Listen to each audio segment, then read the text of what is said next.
You remember the video game Twisted Metal for PlayStation? Oh yeah.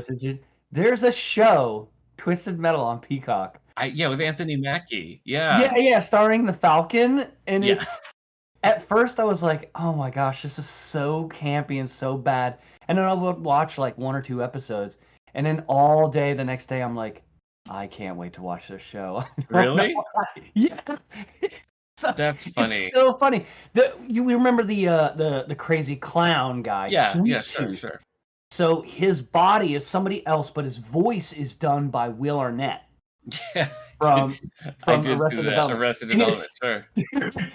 it's good. It's really good, and everything he does and says is so funny. Now And I have to watch it because you I thought gotta it looked watch it. stupid It's too. so corny, but it's Okay. good. All right.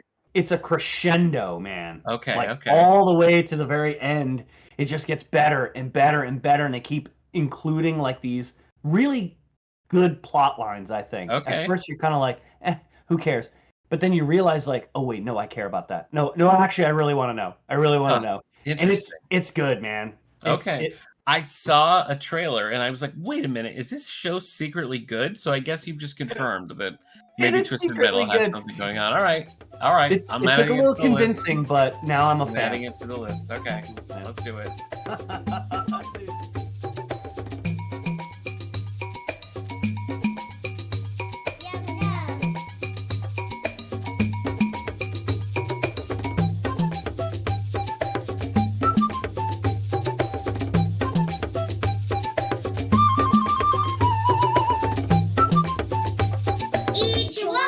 Welcome to This Endorian Life, a Star Wars podcast from the Radio Meanwhile Network. My name is Steve Rudd. I'm Nick Gunning, and we've been following the Ewoks from Return of the Jedi and beyond, but this time we're branching off into Star Wars vintage with Droids.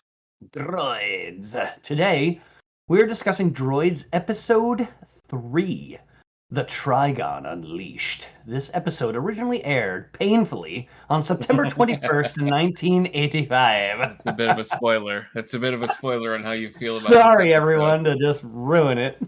Directed by Ken Stevenson, written by Peter Sauter and Richard Beeben. So if you want to talk about ruining it, I guess you can blame any of these people.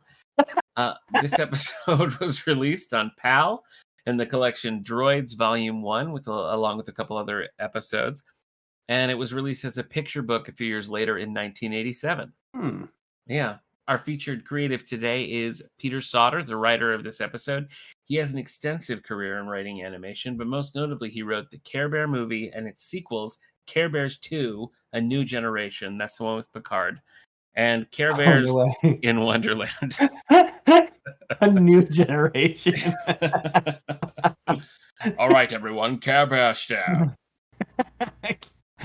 Oh man, wouldn't that be fun to crossover? It would. That would be great. Man. I love it. Yeah. So most notable, it's wild to have your most notable accomplishments being the Care Bears movie and certain episodes. Yes, but the Care Bears movie in the 80s, I mean, there was nothing bigger, I feel like. I loved those movies back then. Yeah. I haven't seen them since, but I remember being like very invested into everything that was going on. Oh man.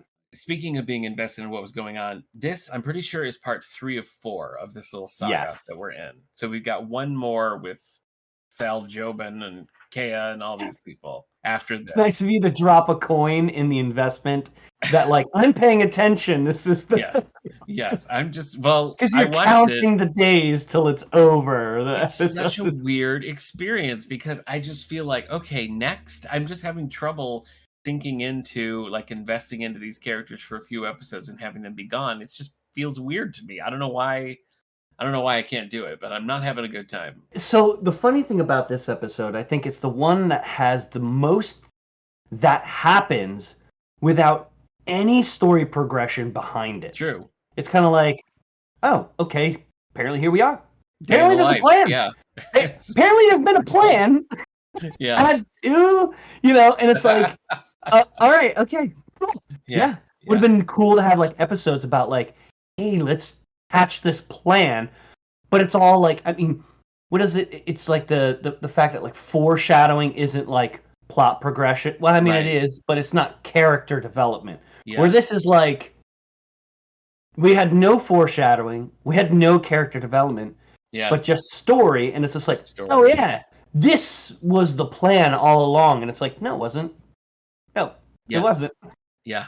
You gave us no foreshadowing, no character development in this direction or anything, and it's just been the plan. So I really wonder if maybe like with the next arc, we should alter how we're doing it and do the whole arc rather than breaking it up, because it's just weird to do it like this. You know what I mean? I don't know. Maybe we need to do like a poll on social media or something, see what people like, because this is a weird experience. This one is a half a page.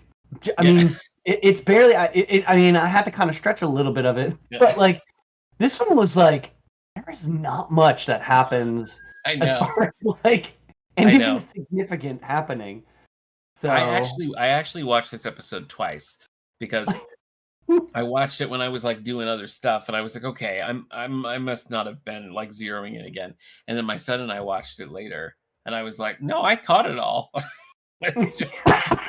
I got all of it, all the nothing. It was all there. But anyway, hit me with what you got. Let's hear about the Trigon Unleashed. For a detailed plot of Droids Season 1, or season only, Episode 3, The Trigon Unleashed. The From gangsters have 3PO on edge so bad he's scared of his own shadow. Thal heads out, leaving 3PO and Kea behind. During the night, 3PO falls through the roof, startling Kea. He's been trying to... He's been trying to set up a subspace receiver and mistakenly intercepts From family communications.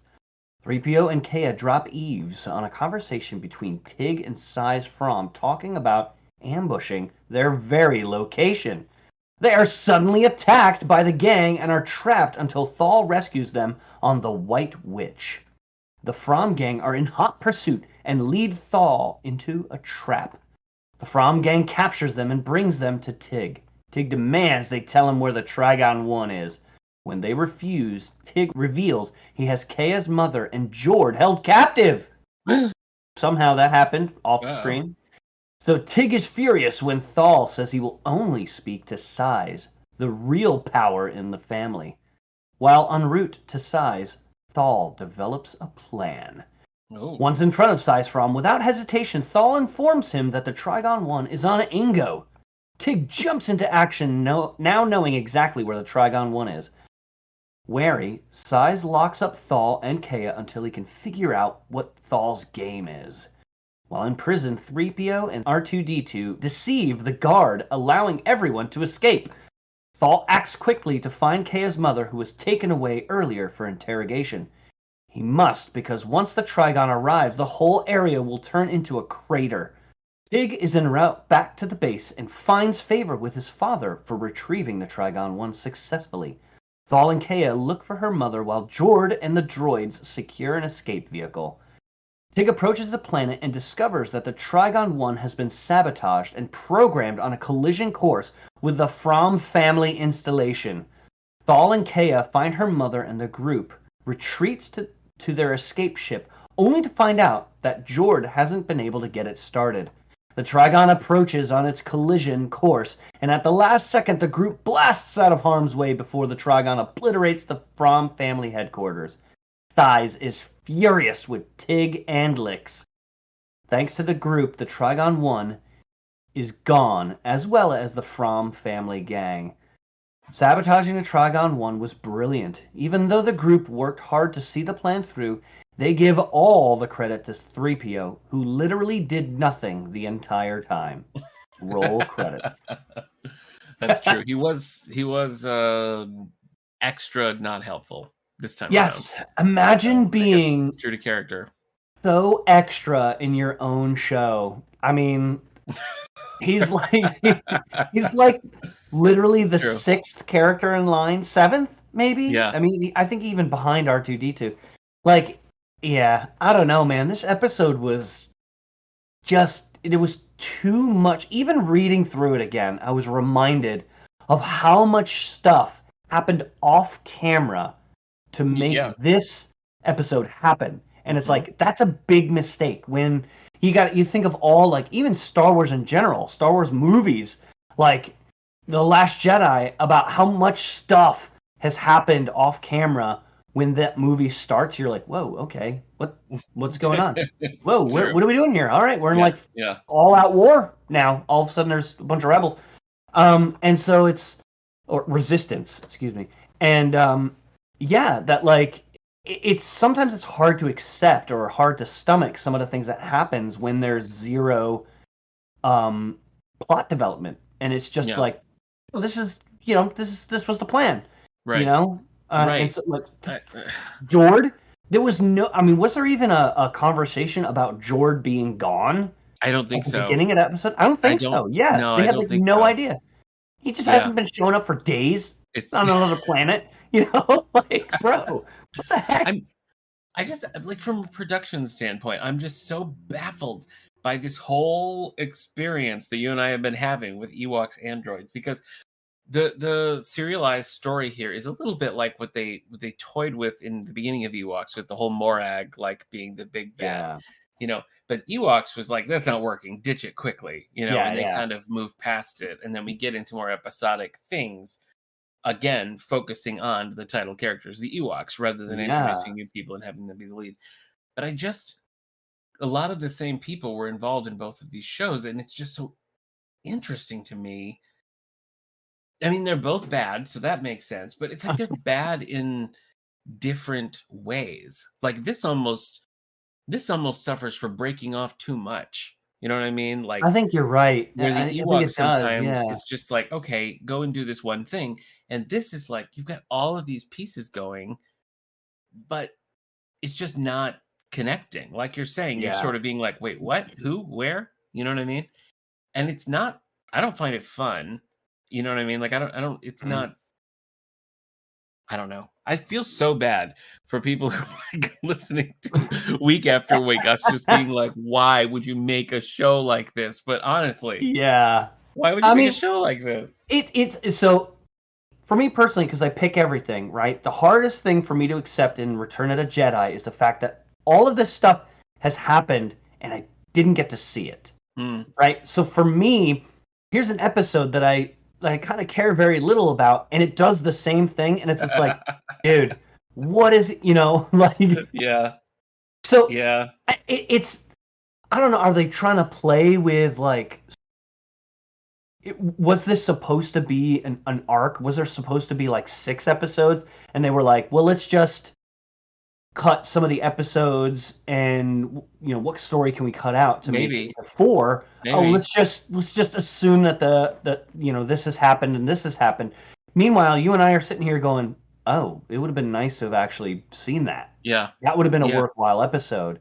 I think we said it in one of the earlier episodes, but like, this show could have benefited so much from the switch to 11-minute episodes and just have C-3PO and R2 do like goofy things, because here C-3PO and R2 are still doing goofy things. They're still being like the comic relief, but like they just keep getting in the way of a story that's supposed to be about them, and I just can't. I don't know. Maybe it's just they're the me. butt of their own show. Yeah, that's what it is, man, and it stinks. The prequels did really well with C-3PO and R2-D2. I think there was a lot of fun. It was very kid friendly, and I mean, it was easier because they were droids fighting droids. So like when R2 like burns droids to death, it's like funny, like if it was a human. But it's with characters that you care about too, and that's a different. And well, they're also being productive in this. Like, last episode, C-3PO's twerking, and it didn't do anything for the episode. It was just extra, completely extra, and it's almost like each episode kind of has to do with itself, but not really. Like they're 4 different shifts. And like, the first shift episode, the shift from the first episode, is like knocking off of work. And they're like, all right, guys, this is like what we're doing with the show. This is where we're going. All right, just keep it going. Then the second shift kind of like progresses the storyline. And then the third shift. So like, we're sitting here going, these episodes, I mean, they're kind of progressing a storyline in the background, but nobody's really like actually providing meat and potatoes on that storyline. It's all like sugar coated. So it's true. Can we try to do a positive thing? Do you have any Chihuahua moment for this episode? I like the opening credits. I actually sat there and listened to it In again. Trouble Yeah, Again? like for episode 2, I skipped it. Like you can skip it, and I just skipped it. But this time I was like, enjoying it, and I was like, man, that's actually really good. Like that. So I don't know. That's a cop out. Okay. Well, I mean, you can only use it once, so if this is when you want to use it, that's acceptable. Yep. I don't know if there was a section that was particularly that I enjoyed, that kind of jumped out. For the most part, the episode was just like, I don't know. Maybe I thought it was kind of funny that they're like, oh yeah, we're gonna capture them, and 3PO's like, they're gonna capture us when, and then like all of a sudden they get attacked. Maybe that. Like I thought that was kind of funny. All right. That like the timing of that. The timing, that was comical timing. Okay. I'm gonna go with that, and I'm sticking with it. What about you?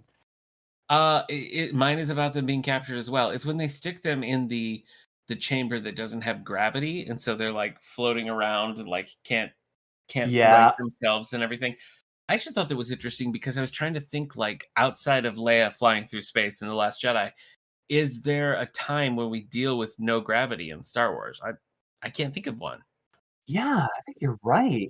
They're really, You see it in lots of other sci-fi things. You see it in Star Trek and stuff, but like, I don't think feel like that's too science-y for the kind of sci-fi that Star Wars is. They trap Obi-Wan and Anakin in episode 3 in that like gravity beam that like entraps them on Grievous' ship, and they're like, "What? We're better than this. How did we not think of this?"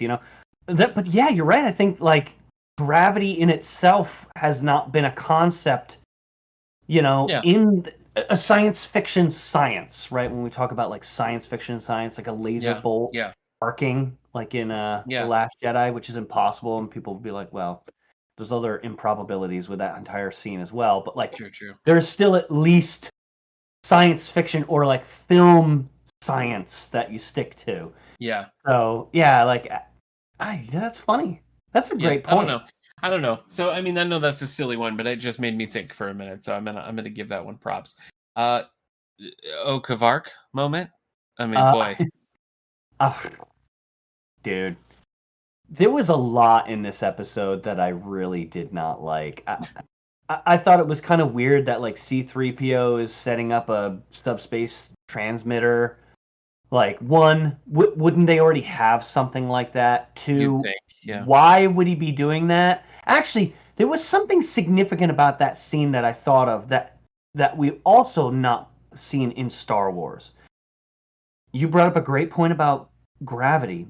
Thanks, man. When I saw that scene, I thought C-3PO is working in the middle of the night. Droids don't sleep. They'll just work. I mean, they'll charge, but I'm sure, like, they could work for hours and hours, and they work. And I thought, here we go, look at that. 3PO is working on something while Kea is sleeping in the middle of the night. And I thought that was okay. That's my Ichiwawa moment. Okay, retroactively, that's your Ichiwawa moment. Okay. That is. Yes. All right. I really didn't like the entire episode. Yes, I got that. Yeah.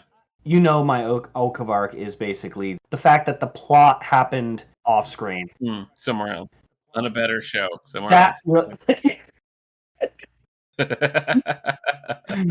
Oh, totally. That killed me. When it just kept happening, was just like, I was like, oh man, this is dumb. We're just watching 20 empty minutes of television. Yep. Apparently the best 20 minutes happened in between episode 2 and 3 of this show.